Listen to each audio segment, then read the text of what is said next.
Assalamualaikum warahmatullahi wabarakatuh. Apa kabar anak-anak ibu semuanya? Mudah-mudahan anak-anak ibu dalam keadaan sehat dan tetap semangat untuk mengikuti pembelajaran jarak jauh ini.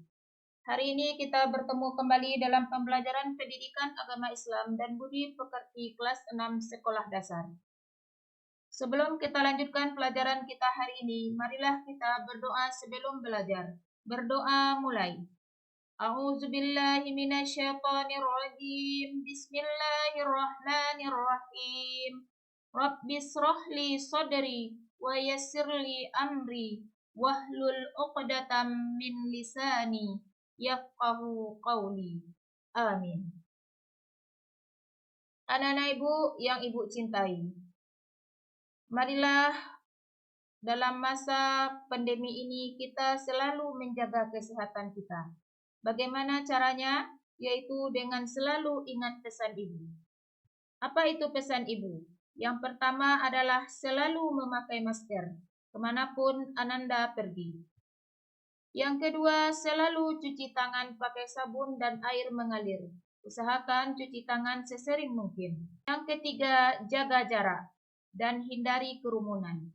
Dan yang tidak kalah pentingnya adalah anak-anak ibu jangan lupa melaksanakan salat 5 waktu.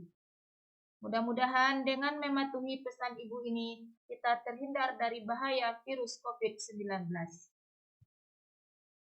Anak-anak ibu yang ibu banggakan, tujuan pembelajaran kita hari ini adalah melalui metode pembelajaran saintifik, diharapkan anak-anak ibu mampu memahami kisah teladan Abu Bakar dan mampu pula meneladani kepemimpinan Abu Bakar dalam kehidupan kita sehari-hari. Tahukah anak-anak ibu siapakah yang menggantikan Nabi Muhammad SAW sebagai khalifah atau sebagai pemimpin setelah beliau wafat? Yang menggantikan Nabi Muhammad SAW setelah beliau wafat adalah Khulafaur Rasyidin, yaitu khalifah yang mendapatkan petunjuk. Siapakah mereka? Yang pertama adalah Abu Bakar Siddiq, yang kedua Umar bin Khattab, yang ketiga Utsman bin Affan, dan yang keempat Ali bin Abi Thalib. Dalam pelajaran hari ini kita akan membahas tentang keteladanan Abu Bakar Siddiq. Tahukah anak-anak ibu siapakah Abu Bakar itu? Abu Bakar adalah khalifah yang pertama dalam Khalifaur Rasyidin setelah Nabi Muhammad SAW wafat. Abu Bakar dilahirkan pada tahun 571 Masehi. Nama lengkap beliau adalah Abdullah bin Abi Quhafah At-Taimi. Gelar Abu Bakar diberikan oleh Nabi Muhammad SAW karena beliau adalah paling cepat masuk Islam. Jadi ketika pertama kali Nabi Muhammad SAW mengajak penduduk Mekah untuk masuk Islam, banyak di antara mereka yang tidak mau untuk mengikuti ajaran Rasulullah SAW. Tetapi Abu Bakar ketika diajak oleh Nabi Muhammad SAW merupakan orang yang paling pertama sekali masuk Islam, sehingga beliau dikenal dengan As-Sabiqunal Awwalun, orang yang pertama yang membenarkan ajaran Nabi Muhammad SAW. Abu Bakar juga diberi gelar As-Siddiq oleh Rasulullah SAW. Kenapa? Karena beliau membenarkan Nabi Muhammad SAW dalam berbagai peristiwa, terutama membenarkan peristiwa Isra dan Mi'raj. Tahukah anak-anak ibu apa itu peristiwa Isra dan Mi'raj?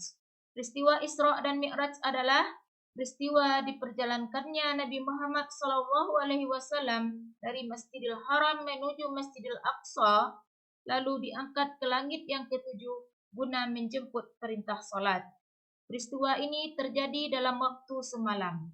Ketika Nabi menyampaikan peristiwa ini kepada Abu Bakar, maka beliau langsung membenarkan bahwa Nabi adalah benar mengalami peristiwa Isra dan Mi'raj. Sehingga Abu Bakar diberi gelar oleh Nabi Muhammad SAW dengan As-Siddiq, yang artinya adalah benar. Ketahuilah ananda semuanya, Abu Bakar memimpin atau menjadi khalifah dari tahun 632 Masehi sampai dengan tahun 634 Masehi. Jadi Abu Bakar menjadi pemimpin selama 2 tahun. Abu Bakar dalam kepemimpinannya senantiasa meneladani perilaku Nabi Muhammad SAW. Dan dalam hal menentukan keputusan, Abu Bakar selalu mengajak para sahabat untuk bermusyawarah. Beliau juga sangat memperhatikan kehidupan rakyatnya. Beliau selalu membantu rakyat yang kekurangan. Selanjutnya, Abu Bakar sebelum diangkat menjadi khalifah, beliau terbiasa menolong masyarakat di sekitarnya untuk memerah susu kambing. Sehingga pada suatu ketika beliau sudah diangkat menjadi khalifah, datanglah kepada Abu Bakar ini seorang wanita kampung yang bernama Unaisar. Unaisar ini berkata kepada Abu Bakar, "Hai Abu Bakar, apakah engkau masih dapat menolong kami memerah susu kambing seperti sebelum menjadi khalifah?" Apa jawab Abu Bakar? "Insya Allah aku akan tetap bersedia menolong kamu."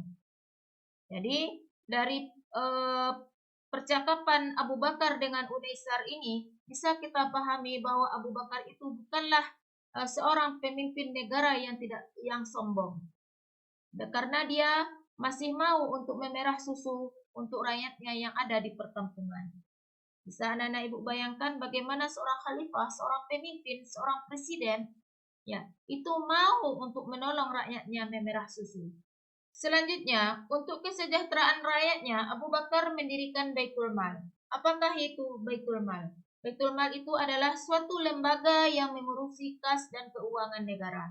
Jadi pada masa Abu Bakar inilah pertama kali didirikan Baitul Mal yang akan mengurusi kas dan keuangan negara. Anak-anak ibu yang ibu cintai, pada tanggal 23 Agustus 634 Masehi, Abu Bakar meninggal dunia pada usia 61 tahun di Madinah karena sakit yang dideritanya. Dan Abu Bakar dimakamkan di rumah putrinya Aisyah di samping makam Nabi Muhammad SAW, yaitu di dekat Masjid Nabawi.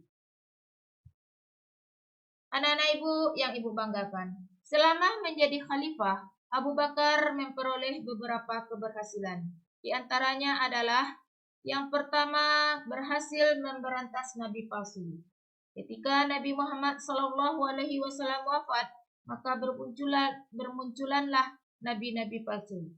Karena mereka menganggap bahwa nabi sudah berakhir masa kenabiannya, maka harus ada yang menggantikannya. Maka mengakulah sebagai nabi. Di antaranya adalah Musailamah al-Kadzdzab. Maka Abu Bakar memberantas nabi palsu ini dalam perang yang disebut dengan Perang Yamamah. Yang kedua, Abu Bakar berhasil menumpas orang yang enggan membayar zakat. Pada masa setelah Nabi Muhammad wafat ini juga muncullah orang yang enggan membayar zakat, karena mereka menganggap bahwa kewajiban membayar zakat itu diberikan kepada Nabi Muhammad SAW. Lalu Abu Bakar memerintahkan pasukannya untuk menumpas orang yang enggan membayar zakat. Yang ketiga adalah ekspedisi ke utara, yaitu perluasan wilayah Islam ke wilayah utara. Selanjutnya yang keempat, keberhasilan dari Abu Bakar adalah pengumpulan teks Al-Quran. Kenapa Abu Bakar berinisiatif untuk mengumpulkan teks Al-Quran?